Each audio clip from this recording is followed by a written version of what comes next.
도널드 트럼프 하면 보통 뭘 떠올리시나요? 이번 분석에서는요, 그를 사업가나 대통령이 아닌 전혀 다른 시각으로 한번 들여다볼 겁니다. 네, 사업가, 정치인, 대통령. 다 맞는 말이죠. 그런데 어쩌면 이런 익숙한 이름표들이 오히려 그의 진짜 모습을 가리고 있는 건 아닐까요? 이번 분석 자료에서는 그의 모든 행보를 딱 하나로 꿰뚫는 아주 핵심적인 역할을 제시하는데요. 그건 바로 연출가입니다. 그러니까 그의 인생 전체가 사실은 한편의 거대한 쇼였고 트럼프는 그 쇼를 기획하고 감독한 총 연출가였다는 거죠. 자, 그럼 정치라는 공연, 그리고 트럼프라는 연출가, 이 프레임으로 그의 행보를 보면 모든 게 어떻게 딱 맞아떨어지는지 지금부터 한번 살펴보겠습니다. 여기서 말하는 연출가는 이런 겁니다. 정치든 비즈니스든 외교든 이걸 전부 다 각본이 있는 쇼로 보는 거죠. 그러니까 트럼프에게 협상 테이블에 앉은 상대관은 그저 배우일 뿐이었어요. 그가 진짜로 대화하고 싶었던 상대는 항상 카메라, 그리고 카메라 너머의 관객들이었던 겁니다. 아니 근데 이런 연출가로서의 모습이 갑자기 툭 튀어나온 건 아니겠죠? 사실 그의 연출 스타일은요, 정치를 시작하기 한참 전 바로 그 사업가 시절부터 차근차근 만들어지고 있었습니다. 어떻게 보면 그의 젊은 시절 전체가 하나의 거대한 리허설이었던 셈이에요. 부동산 사업을 할 땐 건물을 그냥 짓는 게 아니라 하나의 무대 세트처럼 꾸몄고요. 언론의 헤드라인은 마치 공연 홍보 포스터처럼 화려했죠. 그리고 결정적으로 리얼리티 쇼 어프렌티스를 통해 주연 배우자이자 연출가로서 대중 앞에 화려하게 데뷔하는 그야말로 완벽한 공연을 펼친 겁니다. 이게 기존의 비즈니스 방식하고는 완전히 다른 접근법이에요. 보통은 계약서 내용이 제일 중요하잖아요. 그런데 트럼프한테는 그 계약서보다 언론에 어떻게 비치느냐, 즉 공연이 훨씬 더 중요했던 거죠. 복잡한 세부 조항들?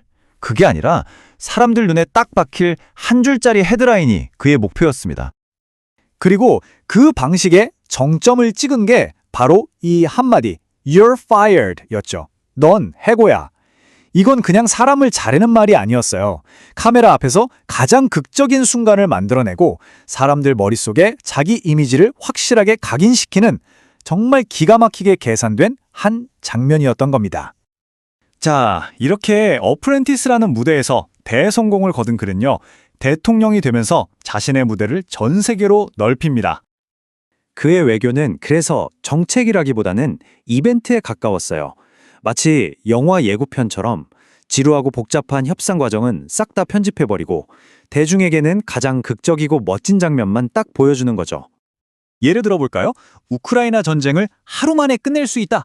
이건 구체적인 전략을 말한 게 아니죠. 나만이 이 문제를 해결할 수 있는 주인공이다 라는 캐릭터를 보여주기 위한 대사에 가까웠습니다. 중동평화협정도 중국과의 무역전쟁도 마찬가지였어요. 실제 내용이 얼마나 복잡하든 상관없이 대중에게 어떻게 보이느냐에 모든 초점을 맞춘 연출이었던 겁니다. 결국 다 카메라를 의식한 장면들이었다는 거죠. 그래서 그의 정치적인 에너지는 항상 한 곳으로 쏠릴 수밖에 없었어요. 복잡하고 장기적인 전략을 짜는 게 아니고요. 당장 오늘 신문 일면을 장식할 수 있는 그런 퍼포먼스에 모든 걸 쏟아부었던 겁니다. 자, 그럼 이제 그의 연출 인생에서 가장 중요했던 작품을 한번 살펴볼까요? 바로 미국 국민이라는 관객을 상대로 펼친 공연입니다. 그의 국내 정치는 정말이지 하나의 잘 짜인 공연 그 자체였습니다. 유세 현장은 정치 집회가 아니라 거의 록콘서트 같았고요. MAGA라는 슬로건은 복잡한 정책 설명이 아니라 모든 관객이 따라 부를 수 있는 후렴구였죠. 그리고 모든 쇼에는 악역이 필요하잖아요. 언론이나 정치적 라이벌들을 바로 그 악역으로 캐스팅해서 극의 긴장감을 끌어올렸습니다. 그런데 이 쇼에는 아주 특별한 점이 하나 있었어요. 바로 관객의 역할입니다. 그의 지지자들은 그냥 앉아서 박수만 치는 수동적인 관객이 아니었어요. SNS로 명장면을 퍼나르고 메시지를 퍼뜨리면서 쇼를 함께 만들어가는 일종의 공동제작자 역할을 톡톡히 해낸 거죠. 하지만 여러분, 화려한 쇼가 끝나면 언제나 그림자가 남기 마련이죠. 과연 이 거대한 정치 공연은 어떤 결과를 낳았을까요? 이 분석 자료는 바로 이 지점을 굉장히 심각하게 보고 있습니다. 정치가 점점 쇼처럼 변하면서 실체보다는 이미지가 더 중요해지고요. 정책은 즉흥적으로 변하고 가장 큰 문제는 유권자들이 토론에 참여하는 주인이 아니라 그저 쇼를 구경하는 관객이 되어버린다는 겁니다. 결국 이성적인 토론은 사라지고 환호성과 야유만 남게 된다는 거죠. 그런데요. 이 이야기가 단지 트럼프 한 사람만의 이야기일까요? 어쩌면 그는 미디어와 정치가 하나로 합쳐지는 시대의 흐름을 가장 잘 읽고 그 파도 위에서 가장 멋지게 서핑을 한 연출가였을 뿐일지도 모릅니다. 그래서 이 분석 자료는 우리에게 이런 마지막 질문을 던집니다. 과연 정치는 언제부터 쇼가 되었을까? 설령 그의 쇼가 막을 내린다 해도 정치의 쇼는 계속될 겁니다.